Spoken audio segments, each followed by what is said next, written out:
Good morning, students.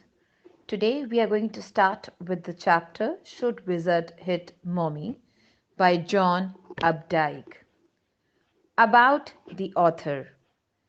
John Hoyer Updike was an American novelist, poet, short story writer, art and literary critic.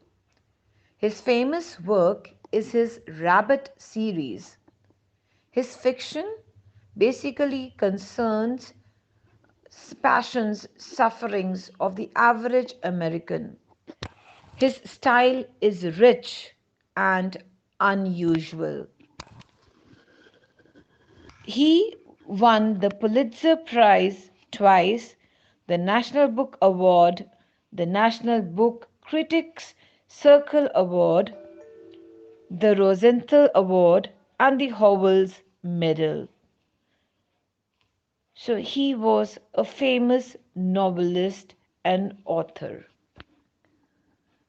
The theme of the poem is all about the worldview of a little child. This story deals with a very sensitive issue of children's psychology, their innocence, and adults' egos and complexes. Children have their own dream world. They visualize the things in their own way. The world of fairies, wizards, birds, animals, and ghosts has always been a center of attraction for them and seems real to them. But adults impose their own wishes, likes, and dislikes on them. The worldview of a child named Joe is quite different from the view of her father Jack. And this is what is told in this story. I will now begin with the story. Jack, the father, used to tell stories to his 4-year-old daughter Joanne, named as Jo, to make her sleep on Saturday evenings. Every story had basically the same storyline, but a different with a slight variation from the basic tale. And the variation was that the surname of the main character, Roger, was always different. And obviously, the problem he dealt with also was different because the surname referred to the organism which he was talking about. Now, the basic storyline was always that the name of the main character started with the same imaginary animal named Roger. It could be Roger Fish, Roger Squirrel, or Roger Chipmunk. And other creatures in the basic story were always a wise owl and a wizard. Now, Roger always had a problem. He would then go for advice to the wise old owl. The owl would then guided him to the wizard. He would go to the wizard where the wizard would perform a magic spell, solving all his problem and demanding for money in return. But this little creature Roger was always short of money. He would then be directed by the wizard as to how to get that money. Once Roger did the same what was told by wizard, he would get the money back and give it to the wizard and then went home. Reaching home, Roger would play with his friends happily. His father then would return on the train and the family would always have delicious dinner. Now that very day, Joe demanded it to be a story of Roger, but a skunk who smells obnoxious. Obnoxious is basically unpleasant.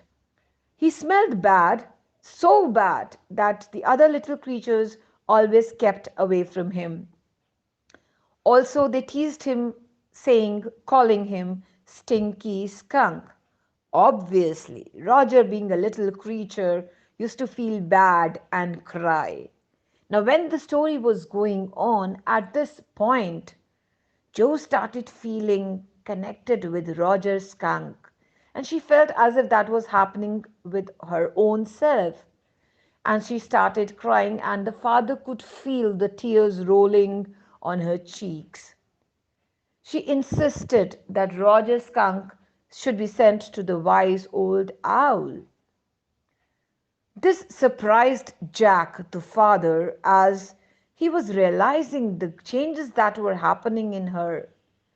She was now perhaps able to predict what is to happen in the story next, and also she had started asking logical questions. Hence, this phase in which she had started asking logical questions, demanding for answers, is termed as a reality phase. Obviously, Jack carried on with the story and directed Roger Skunk to the wizard. The wizard then, as obvious, chanted the magical spell and got the smell of roses, which Roger had demanded for. Now Roger smelled like that of roses and he was extremely happy. But the wizard demanded 7 pennies. Now Roger had only 4 and was short of 3. He was then told by Wizard to go to the end of the lane where he would find a magic spell. He would turn 3 times and then he would get those 3 pennies.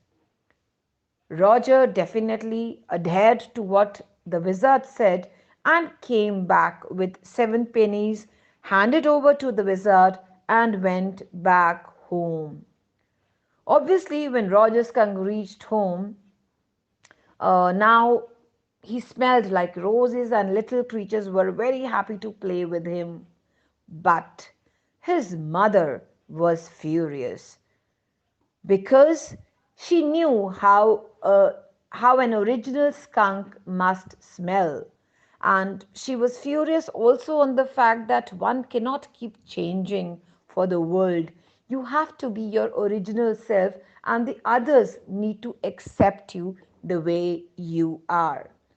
She asked her to take her to the wizard, and Roger, because loved his mummy very much, took her to the wizard. Because mummy was very angry, she hit the wizard with the umbrella, thinking that he should not have changed Roger's smell.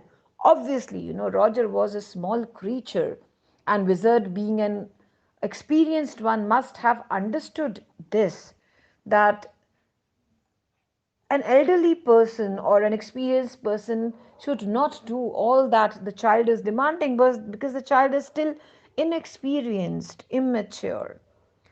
So obviously the wizard changed the smell back. Roger's mother was happy now, and Roger smelled like a skunk again.